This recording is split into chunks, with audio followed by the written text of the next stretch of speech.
Good evening आणि नमस्कार. तर बघा, आज संध्याकाळी 7 वाजता आपण सुरू करीत आहोत एक ब्रिज कोर्सची सिरीज. सर, ब्रिज कोर्सची सिरीज म्हणजे काय? तर बघा, जे मुलं 9th स्टँडर्ड मधून 10th स्टँडर्ड मध्ये जाणार आहेत आणि जे मुलं 23 मार्चच्या बॅच मध्ये ऑलरेडी एनरोल्ड आहेत, अशा मुलांनाही हा मेसेज कन्वे करा. तर या सिरीज मध्ये आपण काय करणार आहोत? फिजिक्स, केमिस्ट्री, बायोलॉजी आणि मॅथ्स यामधले 9th स्टँडर्ड जे चॅप्टर जे तुम्हाला 10th स्टँडर्ड मध्ये उपयोगाचे आहेत, त्याचं परत एकदा आपण रिव्हिजन करणार आहोत. याचा फायदा काय?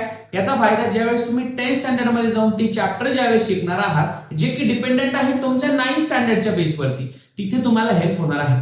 तर बघा, 7 वाजता आज आपला चॅप्टर असणार आहे लॉज ऑफ मोशन. फिजिक्स हा चॅप्टर असणार आहे आणि याच्यावरती तुम्हाला 10th स्टँडर्ड मध्ये निश्चितच, जर तुम्ही हा बेस पक्का केला तर निश्चितच तुम्हाला याचा फायदा होणार आहे. तर आपण भेटूया 7 वाजता कुठे? युट्यूब लाईव्ह वरती आणि ई सारथीच्या ऑफिशियल युट्यूब चॅनलवरती. तर 7 वाजता नक्की यायचंय. मी येतोय, तुम्ही या. धन्यवाद.